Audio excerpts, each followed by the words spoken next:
সিনেমার একেবারে শুরুতে আমরা একজন টিনেজার মেয়েকে জঙ্গলের ভেতর দিয়ে দৌড়াতে দেখি। পরের সিনে আমরা একটা বাসা দেখি, যেখানে বাসায় থাকা সুজান নামের মহিলাটা ম্যাগাজিন থেকে বিভিন্ন বাড়ির ছবি কাটছে। তখন তার হাজবেন্ড জর্জ এখানে আসে আর তাকে বলে লেটস গো। আর সে তার হাজবেন্ডকে কিছু প্রশ্ন জিজ্ঞেস করার পরে তার সাথে যাওয়ার জন্য রাজি হয়। এরপরে জর্জ তার বাসার ভেতরে এসে তার মেয়েকেও তার সাথে যেতে বলে। তখন তার মেয়ে তাকে জিজ্ঞেস করে, বাবা আমি কি এখানে থাকতে পারি? উত্তরে জর্জ বলে, আমরা আধা ঘন্টার ভেতরে বের হচ্ছি।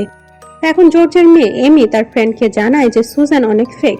আমরা দেখি জর্জ, সুজান এবং এমি একটা গাড়িতে করে কোথাও যাচ্ছে, আর কিছুক্ষণ পরে তারা একটা রেস্টুরেন্টের সামনে থামে। এরপরে এরা খাওয়ার জন্য সেই রেস্টুরেন্টের ভেতরে আসে। যখন এরা খাচ্ছিল তখন এমি এই রেস্টুরেন্টের একটা কর্নারের টেবিলে একজন লোককে দেখে। দেখতে দেখতে এই লোকটার চেহারাটা একটা হরিবল ফেসে কনভার্ট হয়ে যায়। এমি অনেক ভয় পেয়ে গিয়েছিল, কিন্তু তারপরেও তার কথা কেউ বিশ্বাস করে না। যখন এরা আবারও গাড়িতে ফিরে আসে তখন এমি জেদ করে বলে, আমি বাসায় ফিরে যেতে চাই। উত্তরে জর্জ বলে, আমরা প্রথমে বাসাটা দেখবো, এরপরে আমাদের নিজেদের বাসায় ফিরে আসবো। এখন এর একটা লম্বা রাস্তা পাড়ি দিয়ে একটা বাসায় আসে, যেখানে লেখা আছে ফর সেল, আর এর সাথে এই বাড়িটার ওনারের ছবিও দেওয়া আছে। যখন এমি এই ছবিটা দেখে তখন সে তার বাবাকে জানায় এটা সেই লোকটাই যাকে আমি রেস্টুরেন্টে দেখেছিলাম, কিন্তু তারপরেও তার বাবা মা তার কথা একেবারেই বিশ্বাস করে না। এখন কিছু সময়ের মাঝে এরা সেই বাড়িটাতে পৌঁছে যায়, কিন্তু এই বাড়িটাতে এখন কেউ নেই। এখানে একটা স্পিকার লাগানো আছে, যেখান থেকে ওয়েলকামের সাউন্ড বের হয়। এরপরে স্পিকার থেকে তাদের বলা হয় আপনারা ফ্রিলি এই বাড়ির যে কোনো জায়গায় দেখতে পারবেন। এরপরে এটাও বলা হয় আপনারা এই স্পিকারের উপরে লাগানো বাটনটাকে প্রেস করে এই বাড়িটার সম্পর্কে অনেক ইনফরমেশন জানতে পারবেন এবং শুনতে পারবেন।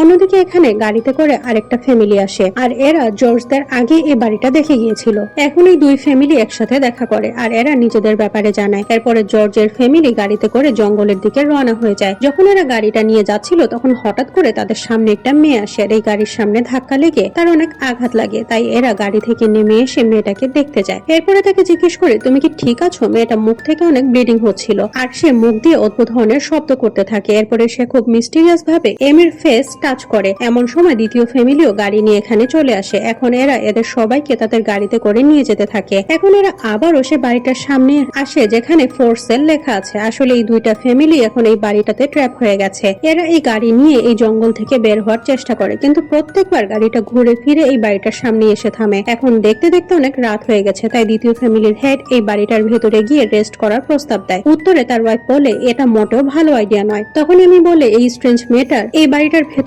যেতে চাইছে না। সেটা শুনে জর্জ বলে, মেয়ে তুমি একেবারেই ভয় পেও না, আমরা সবাই একসাথে আছি। এরপরে তাকে টেনে এই গাড়িটার ভেতর থেকে বের করে। এখন কিছু সময় পরে এরা এই বাড়িটার ভেতরে ঢুকে যায়, কিন্তু এই বাড়িটার ভেতরে অনেক অন্ধকার। আর এখন জঙ্গল থেকে পালিয়ে আসা মেয়েটা সিঁড়ির উপরে একজন লোককে দেখতে পায়, যে একটা বাচ্চার মুখ চেপে ধরে আছে।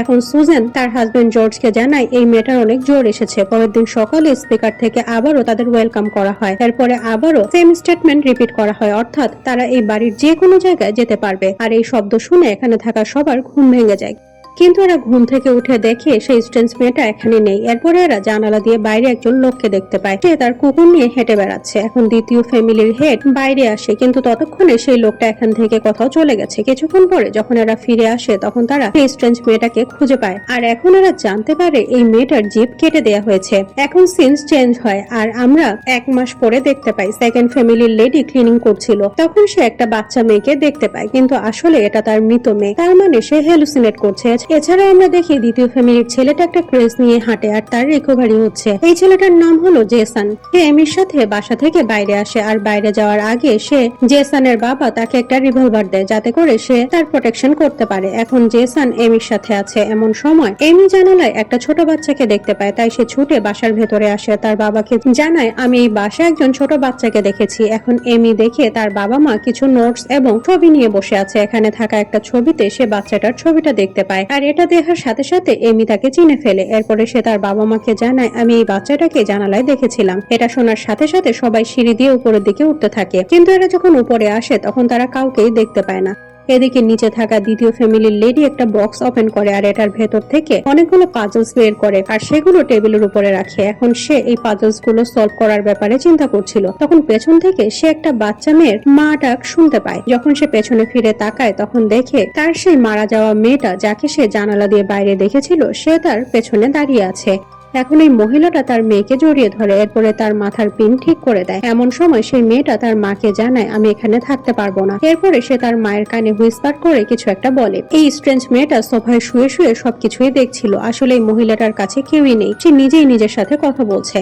পরের সিনে আমরা জঙ্গলে একটা ভিউ দেখি। এরপর ডিনার টাইম হয়। সুজান তখন সেই লেডিকে বলে আমি জানি তুমি কিছু জানো। উত্তরে সেই লেডি জানায় আমি কোনো কিছুই জানি না, তুমি আমার সাথে এভাবে কথা বলতে পারো না। সুজান এই লেডির সাথে অনেক রুডলি কথা বলছিল, আর তাই সেই লেডি উঠে এখান থেকে বাইরে চলে যায়। যখন সেকেন্ড ফ্যামিলির লেডি বাইরে আসে তখন সে আবারও সেখানে তার মেয়েকে দেখতে পায়, আর সে তার মায়ের কানে কিছু একটা বলে। পরের সিনে আমরা দেখি সুজান একটা স্বপ্ন দেখে যেখানে তার হাজবেন্ড জর্জ অনেক ভায়োলেন্ট হয়ে গেছে। সে ব্রুটালি কাউকে আঘাত করে। এরপরে সে তার সামনের চেয়ারে রন নামের সেই লোকটাকে বসে থাকতে দেখে, আর তখন হঠাৎ করে তার ঘুম ভেঙে যায়। এখন সে তার হাজবেন্ড জর্জকে দেখে অনেক ভয় পেয়ে যায়। সে বলে তুমি এরকমটা করতে পারো না। নিচে এমি টেবিলে রাখা সেই পাজলের পিস গুলো সলভ করার চেষ্টা করছিল, আর তখন সেই দ্বিতীয় ফ্যামিলির হেড এখানে চলে আসে। সে সেখানে থাকা স্ট্রেঞ্জ মেয়েটাকে অনেক প্রশ্ন করে। সে অনেক হাইপার হয়ে গেছে। এমির বাবা তাকে বোঝায় তোমার কোনো কিছুতে ভয় নেই, সবকিছুই ঠিক হয়ে যাবে, আমি তোমার সাথে কিছুই হতে দেব না। পরের সিনে আমরা দেখি এমি, সুজান এবং জর্জ জঙ্গলে এসেছে। তখন জেসানের বাবা এখানে এসে গান পয়েন্ট করে এদেরকে বলে তোমরা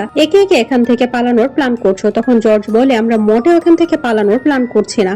পরের দিন সকালে এমি যখন তার মুখ ধুচ্ছিল তখন সে আয়নায় তার পেছনে জেসানের মাকে দেখতে পায়, আর তার গলাটা কেটে গেছে। এটা দেখে এমি অনেক ভয় পেয়ে যায়। অন্যদিকে সুজান একটা ছোট নাইফ নিয়ে কোথাও যাচ্ছিল। এরপরে সেখান থেকে একটা কুড়াল তুলে নিয়ে জেসানের বাবার পিঠে সজোরে আঘাত করে, আর এভাবেই জেসানের বাবা প্রায় শেষ হয়ে যাচ্ছিল। কিন্তু তখন জর্জ জিজ্ঞেস করে আমরা কেমন করে রাস্তা খুঁজে পাবো, কিন্তু সে কোনো কিছুই বলার আগেই মারা যায়। তখন জর্জ তার মেয়ে এমি এবং সেই স্ট্রেঞ্জ মেয়েটাকে নিয়ে একটা সাইডে চলে যায়, কিন্তু সুজান কান্না করতে থাকে, আর সে বলে তুমি প্লিজ এরকমটা করবে না। জর্জ এই বাড়িটা থেকে বাইরে যাওয়ার ডিসিশন নেয়, কিন্তু যাওয়ার আগে সে তার কাছে থাকা পিস্তলটা তার মেয়েকে দিয়ে যায় যাতে করে সে নিজেকে প্রোটেক্ট করতে পারে। অন্যদিকে জঙ্গলে এসে জর্জ পেছনের দিকে হেঁটে রাস্তা খোঁজার চেষ্টা করে। যখন সে জঙ্গলের মাঝামাঝি পৌঁছায় তখন সে এখানে হ্যালো বলে একটা ভয়েস শুনতে পায়। এখন আমরা দেখি সেই লোকটা যার নাম রন, সে তার কুকুর নিয়ে জর্জের পেছনে দাঁড়িয়েছে।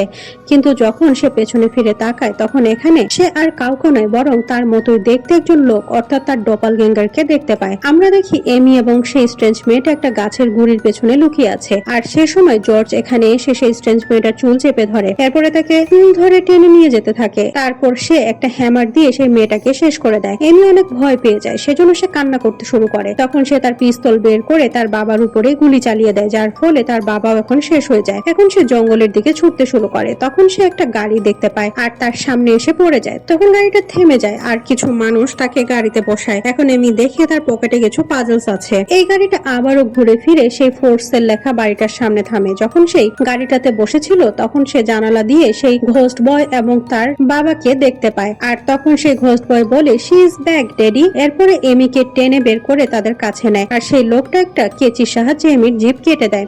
আর এটা দেখিয়ে এই সিনেমাটা এখানে শেষ হয়ে যায়।